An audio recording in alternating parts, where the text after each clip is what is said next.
En esta ocasión lo que vamos a hacer es subrayar los elementos más importantes de la ley de Clark y explicarla un poco en sus detalles.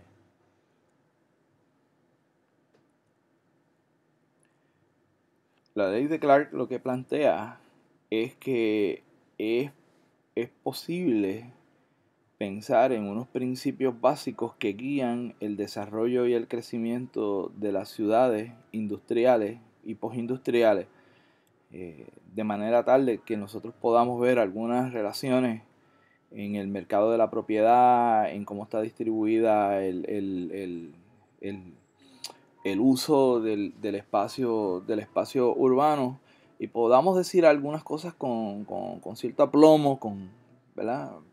De una manera categórica, eh, y, y tratar de explicar por qué no se dan esas cosas en determinadas áreas urbanas.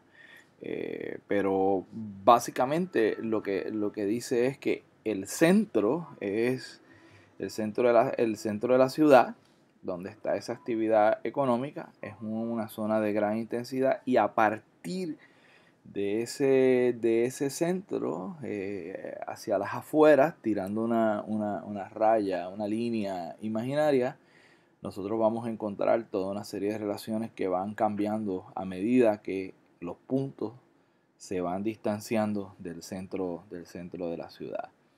Y claro, mientras más distantes del centro, menor la densidad poblacional. Y hay unas razones históricas por las cuales eso se da. Aquí vemos una gráfica muy sencilla de cómo opera la ley de Clark. Eh, el centro y la periferia. En el centro hay una mayor densidad poblacional, el espacio es mucho más caro, el valor de la propiedad es mucho más alta, por lo tanto la gente va a tener la tendencia a optimizar el uso de ese espacio en el centro con altas densidades poblacionales que son viables a través de los edificios multipisos y los rascacielos, por ejemplo, en el caso de las grandes ciudades. Y en ese sentido, mientras más al centro, más cara la propiedad, pues se optimiza mejor el espacio a través de ese tipo de práctica de construcción. Mientras que hacia la periferia los precios son mucho más bajos, por razón de que queda a una distancia de donde está localizada esa economía de escala. Por lo tanto, el patrón de desarrollo en esa zona de la periferia va a ser fundamentalmente viviendas unifamiliares, townhouses, un tipo de estructura mucho más relajada. Así que de esa manera se va dando la dinámica poblacional en el espacio urbano. Y de hecho, cuando uno mide la población en el espacio urbano, uno tendría que mirar estas variables, o sea, cuál es la interna, o sea, por piso, la externa, por el área ocupada, la gente que vive ahí, ¿verdad? Porque una ciudad, ¿cuánta gente vive en una ciudad? Es X número de gente, pero además de esa gente que vive en la ciudad, hay una gente que viene a trabajar, que es la población laboral, genera trabajos y empleo de gente de la periferia, de gente de otras ciudades, y una población flotante mientras las ciudades también se convierten en grandes centros de ocio, entretenimiento, y atraen a una gran cantidad de personas, no solamente del país, sino fuera del país. La imagen que le había presentado de Hong Kong, donde el espacio es reducido.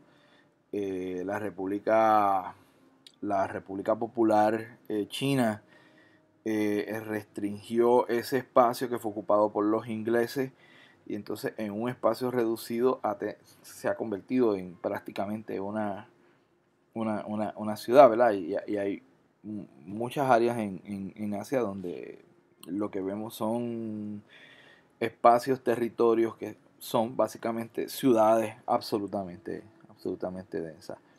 Hay zonas de menor densidad, mientras se van separando y se van alejando del centro de la ciudad. Estos son los axiomas de la ley de Clark: alta densidad poblacional en el centro, baja densidad en la periferia, aglomeración de edificios y de gente y de actividad económica en el centro, y en unos gradientes ahí hacia la periferia hay una mayor dispersión y menos aglomeración de ese tipo de actividades y de población. Y bueno, algo que le fascina a los economistas, que la oferta y la demanda configuran ese espacio urbano. Y todas estas cosas ocurren, ¿verdad?, en gran medida en función de la oferta y la demanda. No es tan claro aquí como lo hemos planteado, pero para empezar podemos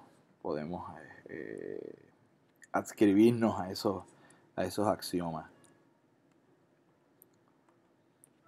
Y aquí vemos otra de las consecuencias de ese proceso: alto costo de la tierra y el espacio en el centro, uso intensivo, como les dije hace un rato, rascacielos, condominios, edificios multipisos, mientras que en la periferia, con un costo más bajo que en el centro de la ciudad, hay un uso extensivo del espacio, viviendas unifamiliares, es decir, subdivisiones, lo que nosotros llamamos las